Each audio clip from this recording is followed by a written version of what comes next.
The glass was always full. Amber liquid, ice clinking. That signature Dean Martin smile. For 40 years, America watched him drink on stage, stumble through jokes, and somehow still deliver perfection. The drunk who never missed a note, the charmer who made alcoholism look glamorous. But Shirley Vest knew something the world didn't. She'd spent 15 years as Dean Martin's private nurse, 15 years watching him pour that drink, raise it to his lips, and take that sip. And she knew the truth. It wasn't alcohol. It never was. At least, not in the way everyone believed. And when Shirley finally revealed what was really in that glass, it shattered everything Hollywood thought it knew about the King of Cool. Dean Martin was 63 years old and still performing, though not as frequently as before. The Rat Pack era was fading. Frank was slowing down. Sammy was fighting health issues. And Dean was tired. His manager, Mort Viner, made a decision. Dean needed someone. Not a handler, not a publicist, but someone who could keep him healthy, keep him functioning, keep him alive. That's when Shirley Vest got the call. She was 42, a registered nurse with 20 years of experience, specializing in geriatric care and substance abuse recovery. She'd worked with celebrities before, knew how to be discreet, knew how to handle egos and addictions. When Mort called her, he was blunt. Dean Martin needs a nurse, full-time. Live in when he's touring. The pay is excellent, but you need to understand something. Dean drinks. A lot. We need someone who can manage that without judging him. Shirley had heard this before. Another aging star. Another alcohol problem. Another family in denial. She agreed to meet Dean. The meeting took place at Dean's home in Beverly Hills. A beautiful house, immaculately decorated, but strangely quiet. No music, no laughter, none of the energy you'd expect from a man who'd spent his life entertaining millions. Dean was sitting in his living room when Shirley arrived. He stood to greet her, still handsome, still carrying that effortless charm. But there was something in his eyes, something hollow. "You must be Shirley," Dean said, extending his hand. "Mort tells me you're here to keep me from killing myself." Shirley shook his hand. "I'm here to keep you healthy, Mr. Martin. Call me Dean. Mr. Martin was my father, and he's been dead for 30 years. He gestured to a chair. "Sit. Let's talk." They talked for an hour. Dean was surprisingly open. He told her about his schedule, his health issues, his insomnia, his back pain, but he never mentioned drinking, not once. Finally, Shirley brought it up. "Mr. Viner mentioned that you drink. Is that something you want help with?" Dean smiled, that famous smile. "Shirley, I've been drinking on stage since 1946. It's part of the act. People expect it. They love it. I'm not going to stop now." "I'm not asking you to stop," Shirley said carefully. "I'm just asking you to be honest with me about how much you're drinking so I can monitor your health." Dean looked at her for a long moment. Then he stood up, walked to the bar, and poured himself a drink. Whiskey. Neat. He took a sip, then handed the glass to Shirley. "Taste it." Shirley was confused, but took the glass. She smelled it first. Nothing. No alcohol scent. She tasted it. Apple juice. Dean sat back down, watching her reaction. "I haven't had a real drink in 3 years," he said quietly, "but nobody knows that, and I need it to stay that way." Shirley was stunned. "Why?" Dean leaned back in his chair. "Because the drunk act is the only thing protecting me. If people think I'm drunk, they don't ask questions. They don't dig. They just laugh and move on. But if they knew I was sober, they'd start wondering why I look so sad, why I'm so quiet, why I don't want to be around people anymore. And I can't answer those questions, Shirley. I can't." That was the beginning. Shirley took the job, and over the next 15 years, she became the only person who truly knew Dean Martin. Not the performer, not the legend, but the man. The broken, grieving, exhausted man who'd been hiding behind a glass of fake whiskey for decades. The first few months were an education. Shirley traveled with Dean to his performances in Vegas, Reno, Atlantic City.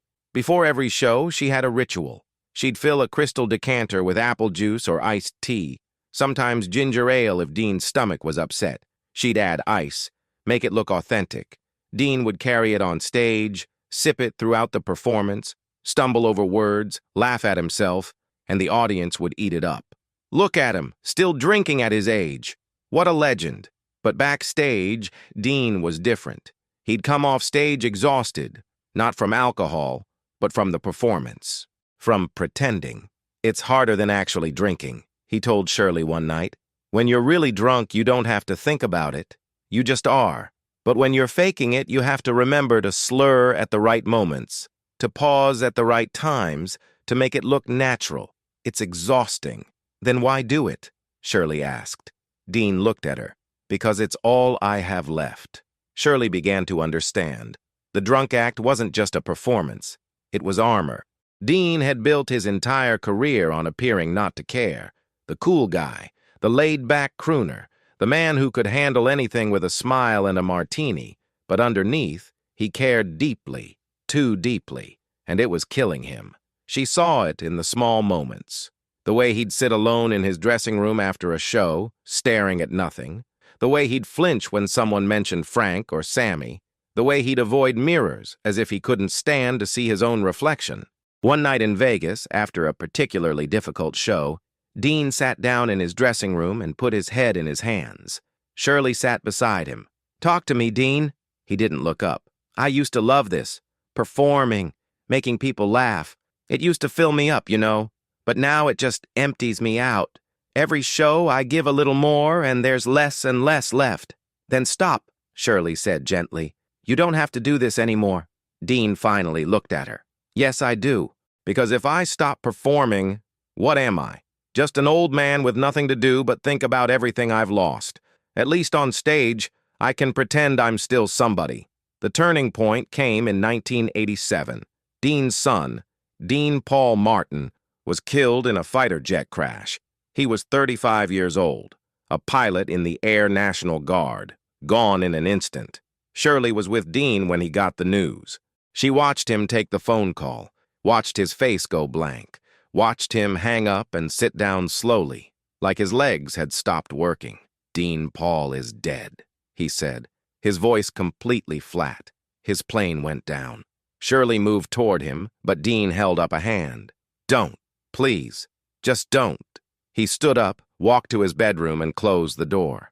Shirley stood outside, listening. She expected crying, shouting, something, but there was only silence. For 3 days, Dean didn't speak. He didn't eat. He barely moved. Shirley stayed close, monitoring him, terrified he'd hurt himself. On the 4th day, Dean emerged.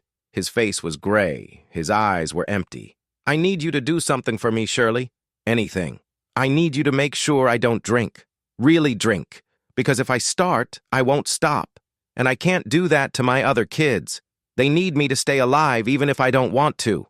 From that moment on, Shirley became more than a nurse. She became Dean's lifeline. She monitored every bottle in the house, every glass, every moment when he looked like he might break, and Dean kept performing. Not because he wanted to, but because he didn't know what else to do. The drunk act continued, but now it had a different purpose. It wasn't about being cool anymore. It was about survival. If Dean could make people laugh, if he could stumble through a song and get applause, then maybe he could convince himself he was still alive, still functional, still worth something. But Shirley saw the truth. She saw him at 3 in the morning sitting in the dark, holding photographs of Dean Paul. She saw him cry, silent tears that he'd wipe away quickly, as if ashamed. She saw him talk to his son's picture, whispering apologies, asking for forgiveness for things that weren't his fault. "Why do you think people believed the drunk act?" Shirley asked him one night. Dean thought about it. "Because they wanted to. People don't want to see pain. They want to see someone who doesn't care, who lives without consequences, who can drink and laugh and never suffer. I gave them that. I gave them the fantasy, and in return, they left me alone. But you did suffer. Every single day," Dean said quietly. But nobody needed to know that. The 90s were brutal. Sammy Davis Jr. died in 1990. Dean attended the funeral, and Shirley went with him. She watched him collapse at the graveside, watched him sob in Frank Sinatra's arms, watched the mask finally crack in public. The newspapers ran the photos. Dean Martin breaks down at Sammy's funeral, but what they didn't report was what happened after. Dean went home and didn't leave for 6 months. He stopped performing entirely, stopped answering the phone, stopped seeing friends. Shirley was the only person he'd allow in the house. "I can't do it anymore, Shirley," he told her. "I can't pretend. I'm too tired." "Then don't," she said. "Just be yourself." Dean laughed bitterly. "I don't even know who that is anymore." In 1993, Dean's health began to fail. His lungs were weak. His heart was struggling. He'd lost so much weight that Shirley had to buy him new clothes every few months. One afternoon, Dean called Shirley into his study. He looked serious. "Sit down. I need to tell you something." Shirley sat. Dean took a deep breath. "When I die, and it's going to be soon, people are going to say I drank myself to death. They're going to call me an alcoholic. They're going to say I wasted my talent, my life, everything. And I need you to know the truth so you can decide what to do with it." "Dean, let me finish," he interrupted gently. "I did drink. Really drink. In the 70s, when my marriage to Jean fell apart, when I felt lost, I drank. A lot. For a few years, the act became real. But then I stopped. I got sober. And I stayed sober, but I kept the act going because it was easier than explaining why I was so sad all the time." He paused, his eyes wet. "After Dean Paul died, I didn't drink a single drop. Not one. Because I knew if I started, I'd never stop. And I couldn't do that to my kids. I couldn't leave them with a father who drank himself to death. So I stayed sober. But I let everyone think I was drunk because it was the only way I could keep going." Shirley reached for his hand. "Why are you telling me this?" "Because when I'm gone, I want someone to know the truth. I don't care if you tell people or not. That's up to you. But I need one person to know that I tried, that I fought, that I didn't give up, even when I wanted to." Dean Martin died on Christmas Day, 1995. He was 78 years old. The cause of death was acute respiratory failure, but Shirley knew better. Dean had died of a broken heart. He'd been dying since the day his son's plane went down. The obituaries were predictable. Dean Martin, the drunk crooner. The king of cool drinks his last martini. A life lived without regrets, fueled by alcohol and charm. Shirley read them all and felt sick. They'd gotten it so wrong. For 10 years, she kept Dean's secret. She didn't tell anyone. Not the press, not biographers, not even Dean's children. It wasn't her story to tell. But in 2005, a documentary filmmaker contacted her. He was making a film about the Rat Pack and wanted to interview people who'd known Dean personally. Shirley almost said no, but then she remembered Dean's words. "I need one person to know that I tried." She agreed to the interview. Sitting in front of the camera, Shirley told the truth. All of it. The apple juice in the whiskey decanter, the fake stumbles, the nights of crying, the sobriety that nobody knew about, the pain hidden behind the smile. "Dean Martin didn't drink to live," Shirley said, her voice steady. "He pretended to drink so he wouldn't die, because if people thought he was just a drunk, they wouldn't ask the hard questions. They wouldn't see how much he was hurting, and he couldn't handle people seeing that. So he hid, behind a glass of fake whiskey and a smile that cost him everything." The documentary aired in 2006.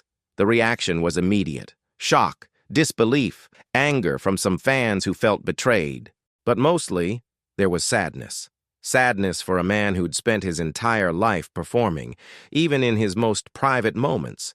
Sadness for a father who'd lost his son and couldn't let himself grieve publicly. Sadness for a legend who'd been so afraid of being seen as weak that he'd chosen to be seen as drunk instead. Dean's daughter, Dina Martin, reached out to Shirley after the documentary aired. They met for coffee. "Is it true?" Dina asked. "All of it?" Shirley nodded. "Every word." Deanna was quiet for a long time. Then she said, "I always wondered why he never smelled like alcohol, why his health was so good for someone who supposedly drank that much. I thought maybe I was imagining things." "You weren't," Shirley said. "Your father was sober, and he was in pain, and he didn't know how to ask for help, so he pretended he didn't need it." Dina wiped her eyes. "I wish he'd told us. He didn't want to burden you," Shirley said gently. "He thought if he could just keep smiling, keep performing, you'd all be okay. He didn't realize that you needed to see his pain, that it would have brought you closer." Dina nodded. "Thank you for telling the truth. He deserves for people to know." Today, the story of Dean Martin and Shirley Vest is taught in nursing schools as an example of the hidden struggles of caregiving. It's discussed in addiction recovery programs as a reminder that sobriety doesn't always look the way we expect. And it's remembered by fans as the moment they realized that the king of cool was never cool at all. He was just a man who loved deeply, lost tragically, and survived the only way he knew how, by pretending. The glass was always full, but it was never what it seemed. And maybe that's the real lesson, that the masks we wear to protect ourselves often become the prisons that destroy us. Dean Martin spent 40 years making the world laugh, but inside, he was crying. And the only person who saw the tears was the nurse who promised to keep his secret until the world was ready to hear it. If this story moved you, think about the masks you wear. Think about the people in your life who might be hiding pain behind a smile.